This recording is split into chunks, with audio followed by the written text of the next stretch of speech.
Hey everybody, welcome back to the final episode of Donkey Kong Country. I'm your host Shadow HB3 and I'm ready to entertain.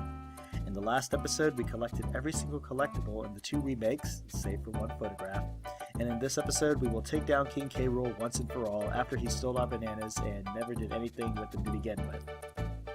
And just a heads up, this is going to be post-commentated, and the only reason why is because the way how I plan to show this fight and the ending that follows between both versions here, this one and the GBA version. And so right now you're going to be listening to the SNES audio while this fight begins, and I'll have a GBA version on the side, which is unfortunate because in the GBA version, King K. Rool has his voice track from the N64 game Donkey Kong 64, so it's a shame we're not going to get it here. But to start up this fight, King K. Rool will he attacks in three different phases. This first phase, he'll just throw his boomerang crown at you and run back and forth on the ship, and then he'll get a little faster each and every time you hit him. You just have to hit him 3 times, and then before you know it, you're on to the second phase of this boss fight, which I find tough, and that's why I've switched to Diddy in both versions of the game. So in this second phase, he will drop cannonballs down from above the ship, which I honestly not sure how he manages to do this to begin with, but he will do this 3 different times. The first time, of course, he'll have a string of cannonballs go down one side and then come back around the second time and you hit him, and then the same thing for when he goes, when you have to hit him a third time. Three sets of falling cannonballs as well too. So you just have to know that the timing in both versions of the game is a little bit difficult, so you can't just necessarily walk. You may have to jump because the hitting effect, or the collision detection, I guess, of the cannonballs kind of lasts until after they've completely fallen off and fallen onto the deck. But you just want to avoid him. Hit him 3 times there. You complete the second phase, and the game in a way tricks you into thinking, okay, well that's the end, you've done it. And so you see this random set of credits playing here in the SNES version, and it will do so in the GBA version too, which is a little bit behind, but it'll catch up. But yeah, you can tell based on the way how they have the credits, yeah, this is not necessarily the end. It becomes pretty obvious as well. So once you finish, we'll switch back to DK for this final phase. But King K. Rool, he'll get up and then he'll start hopping across the ship, and then throw his crown at you, and then you have to hit him. And he'll repeat this where he goes.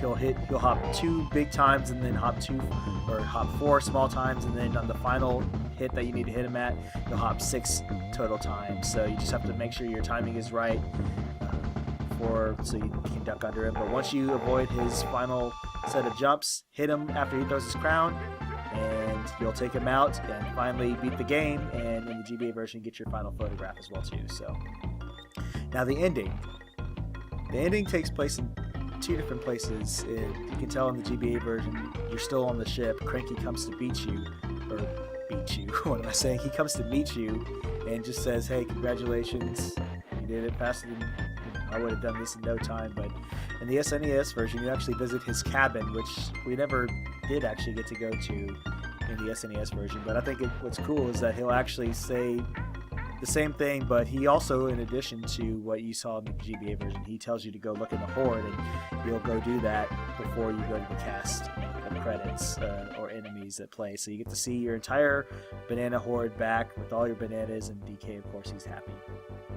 And then, of course, the game actually introduces all the enemies all at once, which I actually like that this game does that. You don't see very many games that you're playing a platform adventure and they don't, they introduce the cast of characters. So I think this is something really cool. But I like to, while this is going on for both versions of the game, say some things that I like. Obviously, you can tell the difference in the setting. One takes place on K. Rool's ship, the other takes place in DK's treehouse.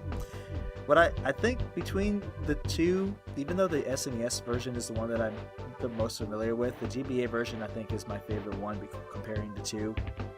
And sorry, GBC version, you get no love, but I like the fact that in the GBA version you have enemies coming from both sides of the map more than once, and then even when you get to the aquatic baddies like you see here in the GBA version, it actually shifts from above the ship's deck to below the water surface, so you can see the creatures in their natural habitat. And you'll get to see on guard the swordfish as well too once we introduce the animal buddies. But also, it's just kind of interesting to see how in the SNES version, it seems like the characters move a little bit faster than usual than what their normal walking pace is. So I found that weird. And even the boss appearances on K-Rool's ship, you see here, I mean, they're slightly different, but I mean, I like how they're presented in the GBA version, which I think is about to play here. But see, even Dumb Drum, SNES version, he just like comes by.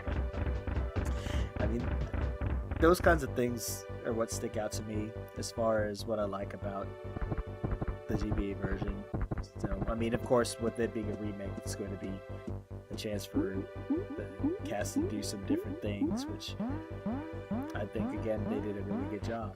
So,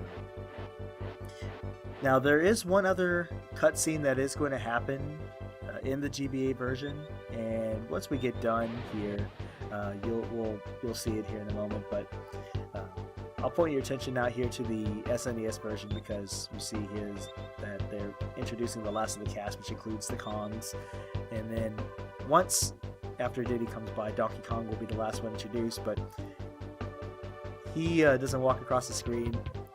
This is something that I've always enjoyed, and I still enjoy to this day, even before when I was still a kid, I enjoyed this. But I love how you see in this version that Diddy and Donkey Kong essentially are kind of just, I guess, more or less, like, say, pranking each other or kidding around with each other. So you saw Diddy mess with Donkey, and then he gets him back, and now Donkey's going to do the same thing to Diddy Kong as well. And although I think getting bitten in the finger could not be pleasant, as you can hear he says, "Jay, bit my finger."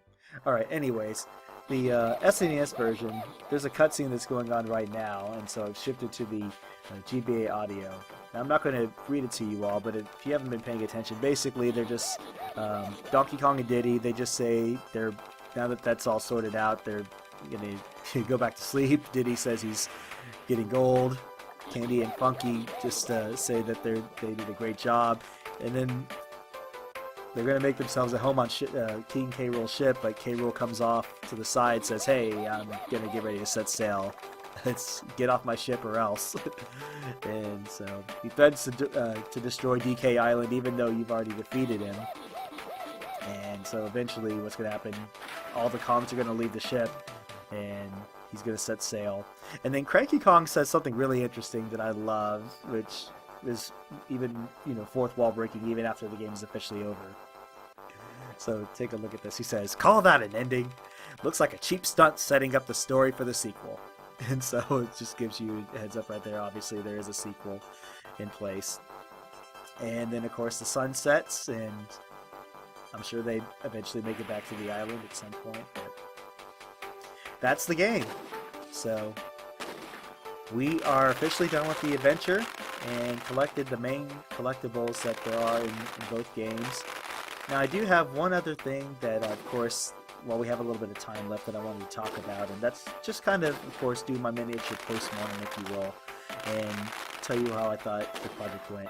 I think while I did some good things in terms of being able to show off so much gameplay from both versions of the game, I think it kind of took away from the flow by doing that, took away from the flow of the adventure, and so that was the one regret I would have. And if I could do it over again, I probably would just play either one of these 3 games at a time. I probably would have ended up playing the GBA version, since there's more to offer anyways, and it would have been a lot easier for me to record, because I have the ability to save at any point in time whenever I want. But all in all, I'm pleased with how things went, and I must say that I've learned a lot from it doing this project as well. Now, we do have one other video that I want to do for this project, and that's a video where I show off some special warp shortcuts, if there are any in any of the levels, and maybe some of the mini games and some of the other versions, I don't know.